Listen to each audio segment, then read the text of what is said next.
Imaginez que quelqu'un vous donne 10 000 euros pour une formation. Vous devez choisir entre une formation pour éliminer vos faiblesses ou alors une formation pour améliorer vos forces déjà existantes. Vous avez 10 000 euros qu'on vous offre afin de choisir une formation pour soit éliminer vos faiblesses ou alors une formation pour améliorer vos forces déjà existantes. Sur quelle formation allez-vous investir les 10 000 euros? Je partage aujourd'hui une leçon de leadership que nous offre le prophète Moïse. Le Coran nous relate les histoires des prophètes. C'est pour que nous apprenions de ces récits. Des leçons comme celles qui se cachent derrière le principe qui consiste à renforcer ses forces déjà existantes. C'est l'un des principes en management les plus efficaces que ce soit un management de soi ou un management d'une organisation. Et durant les prochaines minutes que vous m'offrez, je partagerai quelques idées sur comment identifier nos forces, comment accepter nos forces, comment célébrer nos forces, comment mettre en avant nos forces au lieu de nos faiblesses, comment accepter nos faiblesses et surtout, comment mettre ces faiblesses au service de Dieu, d'Allah, comme le fit le prophète Moïse. Lorsqu'il fut envoyé par Allah pour confronter Pharaon, il était conscient et sûr de ses forces, tout en connaissant et acceptant ses limites. Le prophète Moussa savait qu'il possédait déjà plusieurs forces.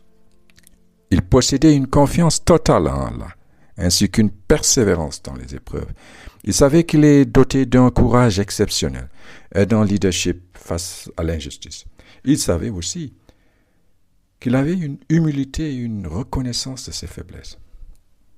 Et c'est avec cette humilité qu'il s'est tourné vers Allah pour pouvoir les compenser, ces faiblesses. Il se tourna à Allah et fit un doigt magnifique, un doigt qui se retrouve dans les versets 25 jusqu'à 32 de la Sourate Taha.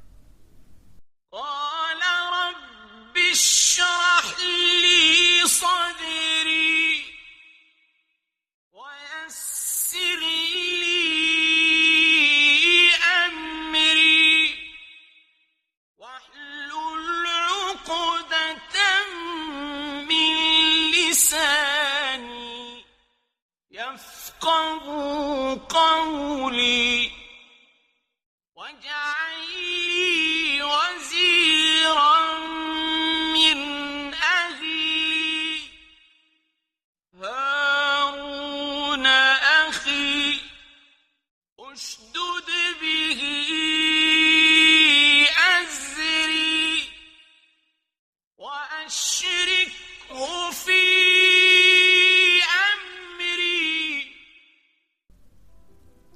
Demandant à Allah d'abord de le rendre apte à recevoir la révélation et de bien comprendre sa mission. Il demanda ensuite à Allah de l'aider à parfaire sa propre compétence en communication.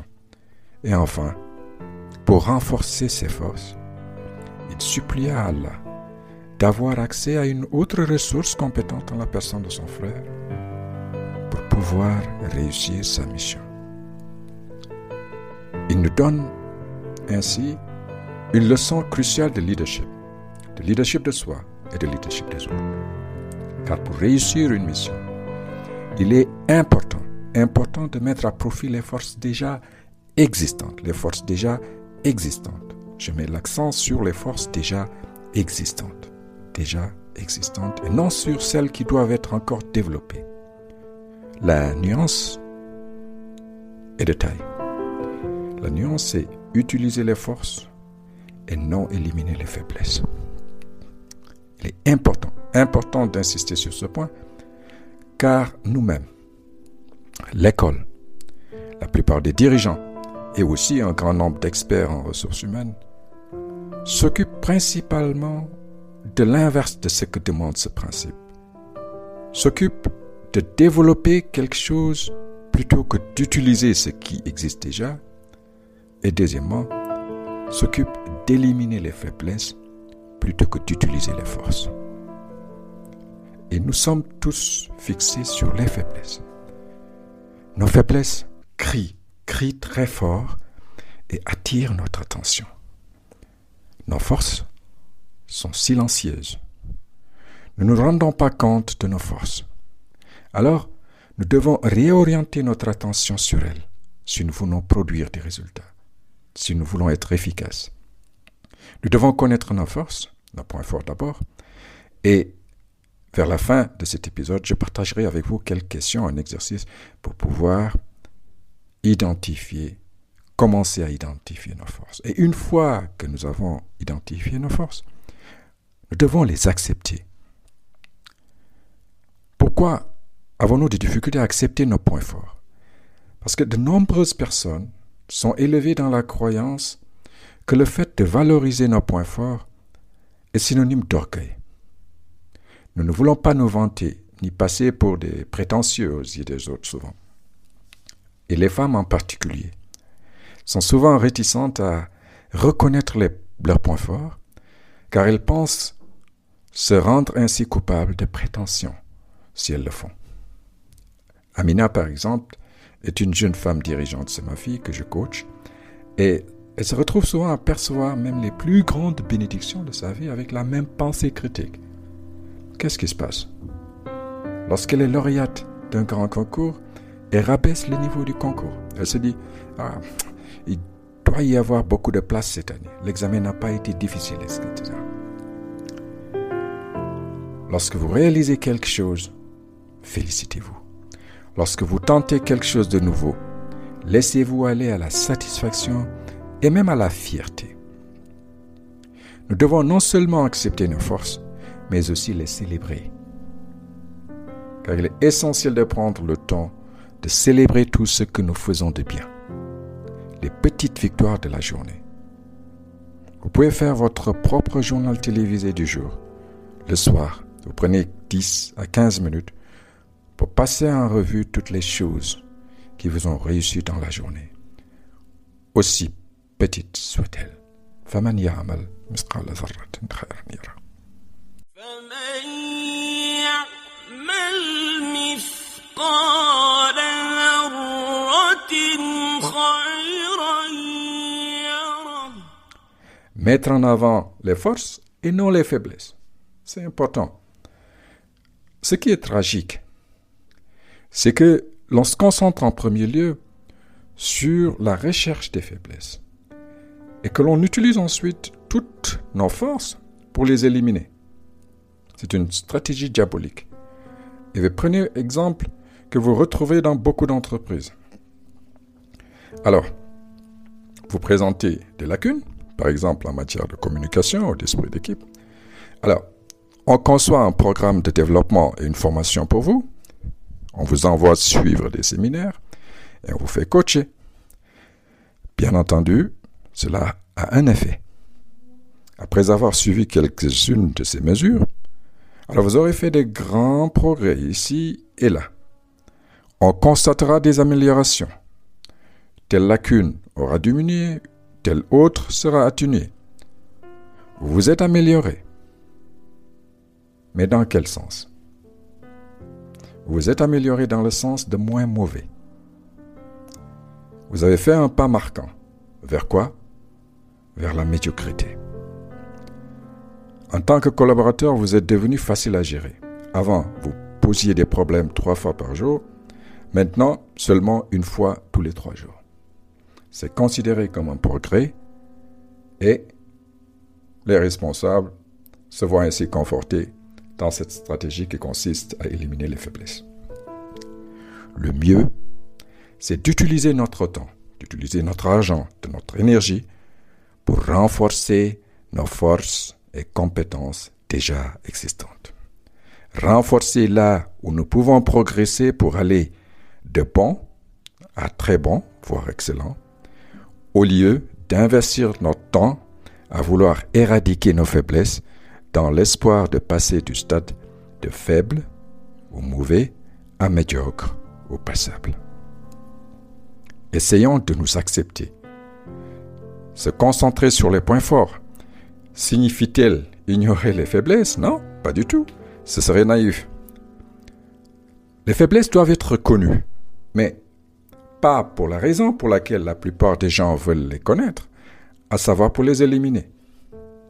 Il faut connaître les faiblesses pour une autre raison, à savoir pour ne pas commettre l'erreur d'employer les gens là où ils ont leurs faiblesses. D'employer les gens là où ils ont leurs faiblesses. Acceptons nos faiblesses. Acceptons nos faiblesses. C'est une façon d'être humain. Allah n'impose à aucune âme une charge supérieure à sa capacité. لا يكلف الله نفسا إلا وسعها. C'est Allah qui nous le dit. Il n'impose à aucune âme une charge supérieure à sa capacité. Acceptons nos faiblesses et nos imperfections. Tout le monde a des faiblesses. Et l'une les choses les plus difficiles lorsqu'il s'agit d'accepter ses faiblesses, c'est d'accepter l'idée que d'autres personnes puissent les voir. Nous sommes habités par la crainte que les autres nous rejettent s'ils nous voient nous-mêmes avec nos défauts, nos luttes, nos échecs. Or, les recherches montrent que c'est plutôt l'inverse, le contraire qui est vrai. Montrer que nous sommes vulnérables est le moyen d'entrer en contact avec les autres. Montrer sa vulnérabilité est le moyen d'entrer en contact avec les autres. Lorsque les gens voient que vous êtes inquiet, lorsque les gens voient que vous avez peur, lorsque les gens voient que vous êtes inquiet, ils ont tendance à se sentir eux-mêmes soulagés et tendance à vous faire savoir qu'ils le sont aussi et à vouloir vous soulager. Nos faiblesses nous rendent humains. Nos faiblesses font partie de notre humanité et Allah ne nous demande pas l'impossible. Accepter ses limites, c'est aussi savoir se pardonner, savoir apprendre à demander de l'aide à Allah et demander de l'aide aux autres. Permettez-moi de terminer pour vous proposer 4 exercices. Prenez un moment pour réfléchir à vos forces. C'est le premier exercice. Connaissez-vous vos forces personnelles? Connaissez-vous vos points forts? Prenez 10 minutes. Prenez une feuille vierge pour écrire le plus possible en répondant aux questions suivantes. Qu'est-ce qui me réussit facilement? Quelles sont les choses qui me sont faciles, que j'effectue bien, sans grands efforts? Qu'est-ce qui me réussit facilement? Quelles sont les choses qui me sont faciles? Des choses que j'effectue bien, sans grands efforts. Quels sont les compliments que je reçois souvent? Quelles sont les choses qui, quand je les fais, je suis tellement absorbé par ce que je fais que je ne réalise pas le monde autour de moi. Écrivez ces choses. Quels sont les défis que vous avez relevés? Rappelez-vous les défis que vous avez relevés. Des défis qui vous ont paru difficiles au départ. Écrivez-le. Quel est le rôle important que vous avez rempli avec brio? Souvenez-vous, écrivez. Quelles sont les compétences que j'aime utiliser, quelle que soit la tâche à laquelle je fais face? Et aussi, souvenez-vous de situations où vous avez aidé quelqu'un d'autre qui avait des difficultés à faire une chose et vous l'avez aidé, cette personne, avec facilité et aisance. Souvenez-vous, vous avez immensément de choses où vous êtes fort. Identifiez-les, identifiez vos forces. Et lorsque vous avez terminé de répondre par écrit à ces questions, relisez ce que vous avez écrit. Essayez de résumer les thèmes qui en ressortent. Et essayez aussi de dresser une liste de 3 à 5 de vos points forts.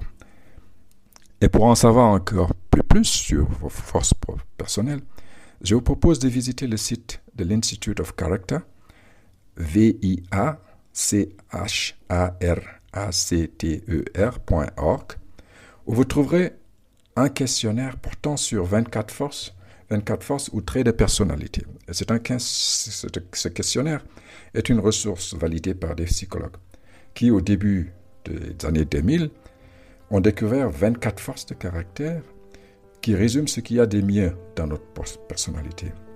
Parce que nous tous, nous possédons des forces. Tout le monde possède les 24 forces de caractère à divers degrés. De sorte que chaque personne a un profil différent, unique. C'est une enquête gratuite qui vous fournit la liste des forces de caractère que vous avez en spécifiant vos plus grandes forces. Ce questionnaire prend 15 minutes pour remplir. Vous pouvez maintenant comparer les résultats de ce questionnaire avec les thèmes que vous avez identifiés en répondant aux questions que je vous ai posées plus haut. Deuxième exercice, prenez un moment pour identifier les forces de vos enfants. Observez ces enfants pendant au moins 3 mois pour détecter les domaines dans lesquels votre enfant réussit des choses sans grands efforts. Des choses qui, quand votre enfant les fait, il ou elle est tellement absorbé dans son élément que le monde autour de lui ne semble pas compter. Absorbez, observez. Et au lieu de vouloir coûte que coûte orienter votre enfant vers des choses que vous voulez, essayez de détecter des choses où il ou elle a des aptitudes. Identifiez ces aptitudes déjà existantes, acceptez ces aptitudes et aidez l'enfant à les cultiver. Troisième exercice ou suggestion, sélectionnez et méditez 3 à 5 noms d'Allah qui sont liés à la force, qui sont liés à la compétence, qui reflètent la puissance d'Allah, à sa capacité infinie, à son aptitude parfaite à accomplir toutes choses. Des noms qui évoquent ses qualités comme Al-Qawi, un nom qui souligne qu'Allah est d'une force absolue, intégrale et inégalée. Quatrième suggestion, créez et faites un doigt chaque soir pour qu'Allah vous aide à identifier, renforcer, accepter et utiliser vos forces. Faites comme le prophète Moussa. Créez un doigt sincère, un doigt dans votre langue maternelle ou dans une langue où vous vous sentez le plus sincère possible pour demander à Allah de vous aider. Un doigt que vous réciterez régulièrement, par exemple chaque soir, après avoir brossé vos dents. Vous pouvez vous dire « Allah, montre-moi mes forces, aide-moi à les accepter, aide-moi à les utiliser pour te servir, pour faire le bien dans chaque action que j'entreprends. » Vous pouvez choisir le texte que vous voulez, le doigt que vous voulez, ce qui vous tient à cœur. Si cet épisode vous a plu, écrivez, s'il vous plaît, une petite évaluation sur Apple. Cela m'aide énormément à continuer. Si vous voulez corriger ou discuter de certains aspects évoqués, alors n'hésitez pas de m'envoyer un email à podcast@aluwal.com, aluwal.com. Alhamdulillahi Rabbil Alamin. Merci de m'avoir donné de votre temps. Ces humbles réflexions que je partage humblement ici sont les miennes. Je ne suis pas un cheikh. Ces réflexions sont purement personnelles. Elles sont ce que me parlent les versets. Je suis sûr que j'ai fait des erreurs. Ma compréhension est incomplète. Je vous demande d'être témoin, que je demande à Allah de pardonner mes erreurs. Si vous voulez enrichir cet épisode par vos questions ou discuter de certains aspects évoqués, n'hésitez pas de m'envoyer un email à podcast@aluwal.com. podcast@aluwal.com. Merci de tout cœur. Au revoir.